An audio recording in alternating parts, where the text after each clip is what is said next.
Sir word to word तक जाना है, मतलब कितने डेप्थ में जाना है बिल्कुल एनसीईआरटी से? बिल्कुल, word to word, word to word. Okay sir. NCERT तो आप मतलब बाइबल है हमारे लिए ना इस टाइम पे। ज्योग्राफी और पर्टिकुलरली पॉलिटी की मैं बहुत फोकस कर रहा था। हिस्ट्री में भी बहुत अच्छी फैक्चुअल इन्फॉर्मेशन मिल जाती है, लेकिन ज्योग्राफी की और पॉलिटी की बहुत कॉन्सेप्चुअल है। उनको तो दो तीन बार पढ़ के, पर्टिकुलरली पॉलिटी की एनसीईआरटी तो आती ही दूसरी और तीसरी बार में समझ है, पहली बार में तो हवा ही नहीं लगती ज्यादा। Okay sir. हाँ जी, और किसी का कंसर्न? या नितिका प्लीज। हाँ सर, जैसे आपने बताया था ना कि हमने अभी ह्यूमन जियोग्राफी की बुक्स कंप्लीट करनी है, तो अभी जैसे सर कुछ चीजें तो समझ आ रही हैं उसमें, जैसे कुछ चीजें हैं जो समझ नहीं आ रही हैं, तो वो जैसे हाईलाइट कर मतलब दो, देखो क्या समझ नहीं आता। सर जैसे सर मैं बुक देख के मैंने वो चीजें लिखी हुई थी, मुझे देखना पड़ेगा वो। कोई बात नहीं, आप एक काम करना ना, जो हमारा पोर्टल है हाँ जी उसमें सर। उसका स्क्रीनशॉट लेके डाल दिया। अगर लग रहा है कि पोर्टल पे अपलोड होने में मुश्किल हो रही है, क्योंकि पोर्टल में साइज और को लेके बहुत लिमिटेशन है, और उसका एक पर्टिकुलर साइज होना चाहिए। अगर वहां नहीं आता तो टेलीग्राम ग्रुप में आप स्क्रीनशॉट लेके डाल दो। अगर कुछ हाँ, इशू आ रहा है ना कि किसी हाँ टॉपिक को जी खोज सर। करने में समस्या आ रही है, तो वहां पे आप जैसे आपने बताया था ना कि अभी वो चीजें हमने मतलब अभी हम नेक्स्ट वीक कॉन्टिनेंट्स जो बच के हैं उनके बात करेंगे, उनके बारे में तो भी वैसे। पढ़ना है। हाँ, ह्यूमन ज्योग्राफी वाला जो एस्पेक्ट है बाकी कॉन्टिनेंट्स का, जैसे हमने फिजिकल एस्पेक्ट ज्यादा पढ़ा है अगर आप देखोगे। ह्यूमन में उनके रिसोर्सेज बहुत ज्यादा होते हैं, मेंशन्ड है आपकी शीट्स के अंदर ऑल दो, लेकिन उससे ज्यादा भी पढ़ेंगे जब इंडियन ज्योग्राफी करेंगे, तो फिर उनको एक बार रीआइट्रेट कर लेंगे। बस वही था कि उसमें से कुछ जैसे कुछ चीजें हैं जो नहीं पता चल हाँ, रही जितना समझ आ रहा है ठीक है, नहीं हो तो उनको हाईलाइट करके उसका स्क्रीनशॉट डाल दिया। हैं। हाँ जी। ओके नितिका। हेलो। हेलो यार ऋषभ।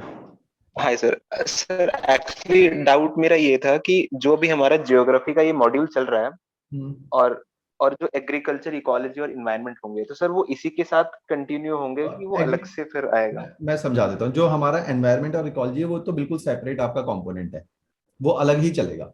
ठीक है। हाँ, एग्रीकल्चर इसी के साथ चलेगा। एग्रीकल्चर आपका GS3 में है, ठीक है, डिटेल में वो इसी के साथ चलेगा। ओके ओके सर, थैंक ठीक है। और अच्छा, मैं सबको बता भी देता हूँ, जो GS3 का एग्रीकल्चर है उसके नोट्स मैंने ऑलरेडी, उसके जो सिलेबस है वो ऑलरेडी हमारे फर्स्ट लेक्चर के इंट्रोडक्शन में है। वो सिलेबस बहुत ज्यादा पॉलिसी ओरिएंटेड है, और आप बोलोगे कि स्ट्रेट फॉरवर्ड है। तो वो वाला जो एग्रीकल्चर आपके सिलेबस में मेंशन्ड है, मैं उसको ओवरव्यू वाइज कवर कर लूंगा, आपको कॉन्सेप्ट सेट करवा दूंगा उनके। हमारे जो प्रीलिम्स में एग्रीकल्चर से सवाल आते हैं वो होते हैं बड़े straight forward, one liner factual, कि जैसे हमारे क्रॉपिंग पैटर्न आ जाएगा कि किस प्रकार की क्रॉप इंडिया के कौन से हिस्से में उगाई जाती है, या पर्टिकुलरली किसी क्रॉप को लेके क्या क्लाइमेटिक और वाटर रिक्वायरमेंट्स हैं, टेम्परेचर क्या चाहिए, पानी कितना चाहिए, किस पर्टिकुलर एरिया में वो उग सकती है, कौन सी सॉइल उसको प्रेफर की जाती है। तो इस तरह के फैक्चुअल क्वेश्चन आते हैं प्रीलिम्स में। मेंस में एग्रीकल्चर पॉलिसी के ऊपर आता है। पॉलिसी का मतलब है जैसे आजकल फार्मर्स का एग्रीकल्चर अनरेस्ट चल रहा है, तो क्वेश्चन एग्रीकल्चर के इस प्रकार के डोमेन में आएगा, क्योंकि agriculture is an economic activity also, और इंडिया की one of the major economic activity है in terms of the sheer size of population engage in the agriculture. तो इसलिए एग्रीकल्चर बहुत इंपॉर्टेंट एस्पेक्ट भी है आपकी इकोनॉमी का।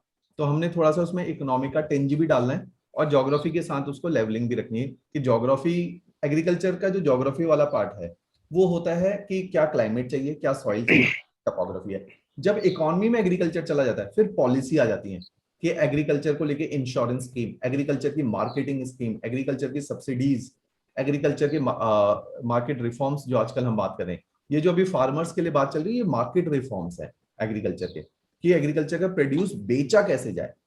तो वो इकोनॉमी वाला डोमेन होता है। तो दोनों का थोड़ा सा हम तालमेल बना के चलेंगे।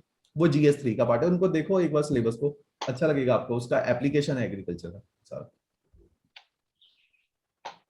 Hello, good afternoon sir. या प्रिया, गुड आफ्टरनून। सर मेरा क्वेश्चन है regarding newspaper.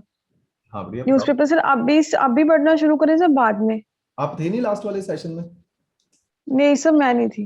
Very good.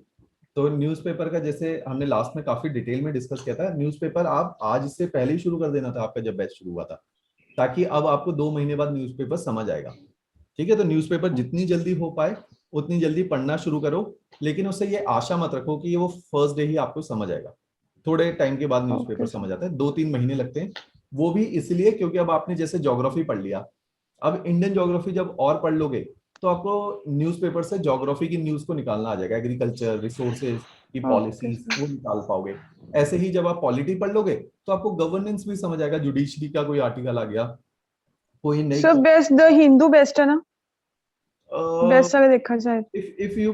if you can read Hindu तो go with the Hindu, as such nothing is like best. Indian express, Hindu और ट्रिब्यून, आपकी तीनों ही जो ये अखबार हैं ये आपकी डिमांड को केटर कर देंगे। ओके सर, ठीक है, तो ऐसा नथिंग लाइक बेस्ट, तीनों ही अच्छे हैं, तीनों में से कोई भी पढ़ लो ठीक है। बाकी हमारी वेबसाइट लॉन्च हो गई है, उस करंट अफेयर्स की ना सर, करंट अफेयर्स की उसके रिलेटेड ही है।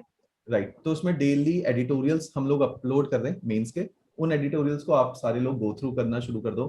3 से 4 न्यूज डेली एडिटोरियल की है, मल्टीपल अखबार हम लोग कवर कर रहे हैं, तो उससे आपको एक ही जगह पे इंपॉर्टेंट न्यूज हाईलाइटेड मिल जाएगी, तो काफी अच्छा होगा। लेकिन but they are not substitute of your newspaper, newspaper तो तब भी पढ़ना है आपको।